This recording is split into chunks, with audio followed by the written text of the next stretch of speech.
So ಕಡಲೆ ಬೀಜ business ಹೇಗೆ ಸ್ಟಾರ್ಟ್ ಆಯಿತು ಅಂತಂದರೆ, ನಾನೆಲ್ಲ ನಮ್ಮ ವೀಕ್ಷಕರಿಗೆ ಬಿಸ್ನೆಸ್ ಐಡಿಯಾ ಕೊಡ್ತೀನಿ, ತುಂಬ ಬಿಸ್ನೆಸ್ ಐಡಿಯಾ ಕೊಡ್ತೀನಿ, ಯಾವಾಗ ಈಗ ಕೊಡ್ತಾ ಇರ್ತೀನಿ. ಓಕೆ, ಸೊ ಇಲ್ಲಿ ನಾವು ಮೇನಾಗಿ ಯಾವತ್ತೂ ಒಂದು ಪ್ರಾಡಕ್ಟನ್ನು ಫೈನಲೈಸ್ ಮಾಡ್ಕೊಬೇಕು. ಬಿಸ್ನೆಸ್ಸಿಗೆ ಬರಬೇಕು ಅಂದ್ರೆ, ನಾಳೆ ದಿನ ನೀವು ಬಿಸ್ನೆಸ್ಸಿಗೆ ಬರಬೇಕು ಅಂದ್ರೂ ಅಷ್ಟೇ ಯಾವತ್ತೂ ಒಂದು ಪ್ರಾಡಕ್ಟನ್ನು ಫೈನಲೈಸ್ ಮಾಡ್ಕೊಬೇಕು, ನಿಮ್ಮ ತಲೆ ಒಳಗಡೆ ಹೋಗಬೇಕು.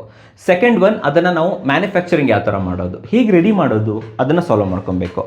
ಥರ್ಡ್ ಒನ್, ಅದನ್ನು ಮಾರ್ಕೆಟಿಂಗ್ ಮಾಡೋದು ಹೇಗೆ, ರೆಡಿಯನ್ನು ಮಾಡಿಬಿಟ್ರೆ ಎಲ್ಲಿ ಸೇಲ್ ಮಾಡೋಣ, ಕರೆಕ್ಟಾ? ಸೊ ಸೇಲ್ ಮಾಡೋ ಒಂದು ಟೆಕ್ನಿಕ್ಕು ನಮ್ಮ ವೀಕ್ಷಕರಿಗೆ ಯಾವತ್ತೂ ಬರಬೇಕು, ಜನರಿಗೆ ಬರಬೇಕು ಅಂತ ಹೇಳ್ತೀನಿ. ಸೊ ನಾನೇನು ಮಾಡ್ತಾಯಿದ್ದೆ ಅಂತಂದರೆ, ನಮ್ಮದು ಬಾಸ್ ಬಗ್ಗೆ ಹೇಳಿದೆ ಗೊತ್ತಾ. ಸೊ ಬಾಸ್ ಅವರು ಮನೆ ರಿನೋವೇಟ್ ಮಾಡ್ತಾಯಿದ್ರು, ಹೊಸ ಮನೆ ಕಟ್ಸ್ತಾ ಇದ್ರು, ಅಥವಾ ಅದೇ ಮನೆಗೇನೋ ರಿನೋವೇಷನ್ ಮಾಡ್ತಾಯಿದ್ರು. ಒಂದಿಷ್ಟು ಮೇಸ್ತ್ರಿಗಳು, ಪೇಂಟ್ರ್ಗಳನ್ನು ನನ್ನ ಜೊತೆ ಬಿಟ್ಟು, ನೋಡ್ಕೊಳಪ್ಪ ಕೆಲಸ ನೋಡ್ಕೊ, ಓಕೆ ಸ್ವಲ್ಪ ಸದ್ಯಕ್ಕೆ ಆಫೀಸ್ ವರ್ಕ್ ಸ್ಟಾಪ್ ಮಾಡು, ನಾನು ಈ ಕೆಲಸ ನೋಡ್ಕೊತ ನನ್ನನ್ನು ಬಿಟ್ಬಿಟ್ಟು ಹೋಗಿದ್ರು.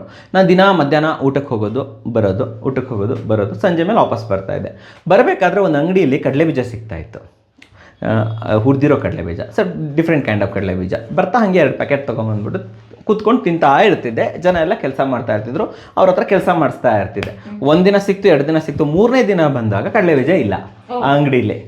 ಓಕೆ, ಮಲ್ಲೇಶ್ವರಮಲ್ಲಿ 15th ಕ್ರಾಸ್ ಹತ್ರ ಅಲ್ಲಿ ಕೇಳಿದೆ, 8th ಕ್ರಾಸ್ ಹತ್ರ ಅಲ್ಲಿ ಕೇಳಿದೆ. ಅವನು ಇಲ್ಲ ಗುರು, ಸರಿಯಾಗಿ ಹಾಕಲ್ಲ ಅವರು, ಇವತ್ತು ಹಾಕಿದರೆ ಒಂದೊಂದು ವಾರ ಬಿಟ್ಟು ಹಾಕ್ತಾರೆ, ಸರಿ ರೆಗ್ಯುಲರಿಟಿ ಇಲ್ಲ ಅಂತ ಅಂದರು. ಆವಾಗ ನಾನು 1 ದಿನ ಆಯಿತು, 2ನೇ ದಿನನೂ ಹಂಗೆ ಅಂತಂದರು. ಇವತ್ತೂ ಇಲ್ಲ ಗುರು, ನನಗೆ ಅನಿಸ್ತು ಏನು ಗುರು ಇದು ಎಷ್ಟು ಚೆನ್ನಾಗಿದೆ, ತಿನ್ನೋದಕ್ಕೆ ಚೆನ್ನಾಗಿದೆ, ಯಾಕೆ ಕೊಡ್ತಾ ಇಲ್ಲ ಇವರು ಅಂತ ಹೇಳ್ಬಿಟ್ಟು, ಈ ಕಡಲೆಬೀಜ ನಾನೇ ಮಾಡ್ಬೋದಲ್ಲ, ಬಿಸ್ನೆಸ್ ಮಾಡ್ಬೋದಲ್ಲ ಅಂತ ಹೇಳ್ಬಿಟ್ಟು ಮಿಸ್ಸಸ್ ಹತ್ರ 1 kg ಕಡಲೆಬೀಜ ತಂದುಬಿಟ್ಟು, ಇದು ಹುರಿಬೇಕು, ನಾನು ಹುರ್ಕೊಳ್ಳಿ ಅಂತಂದರು. ಆಮೇಲೆ ನಾನೇನು ಮಾಡಿದೆ, ಅದನ್ನು ಉಪ್ಪೆಲ್ಲ ಹಾಕಿಬಿಟ್ಟು ಹುರಿಯೋಕ್ಕೆ ಟ್ರೈ ಮಾಡಿದೆ. ಅದಕ್ಕೆ ಬೇರೆ ಬೇರೆ ರೀತಿ ಓವನ್ ಯೂಸ್ ಮಾಡಿದೆ, ಎಲೆಕ್ಟ್ರಿಕಲ್ ಸ್ಟವ್ ಯೂಸ್ ಮಾಡಿದೆ, ಏನೇ ಮಾಡಿದ್ರು ಕಡಲೆಬೀಜ ಬರಲಿಲ್ಲ, ರುಚಿ ಬರಲಿಲ್ಲ, ನಾನು ಅಂದ್ಕೊಂಡ ಥರ ಬರಲಿಲ್ಲ. ಒದ್ದಾಡಿ ತುಂಬ ಕಷ್ಟಪಟ್ಟೆ. ಒಂದು ನೈಟ್ ಫುಲ್ ಅದೇ ಮಾಡಿದ್ದೀನಿ, ಒಂದು 12 ಗಂಟೆ ತನಕ ಅದೇ ಮಾಡ್ತಾ ಕೂತ್ಕೊಂಡಿದ್ದೆ. ಆಮೇಲೆ 12 ಗಂಟೆ ಮಲಗೋ ಟೈಮಲ್ಲಿ ಮಿಸ್ಸಸ್ ಬಂದುಬಿಟ್ಟು ಏನು ಮಾಡ್ತಾಯಿದ್ದೀರಾ ನೀವು ಅಂತ ಕೇಳಿದ್ರು.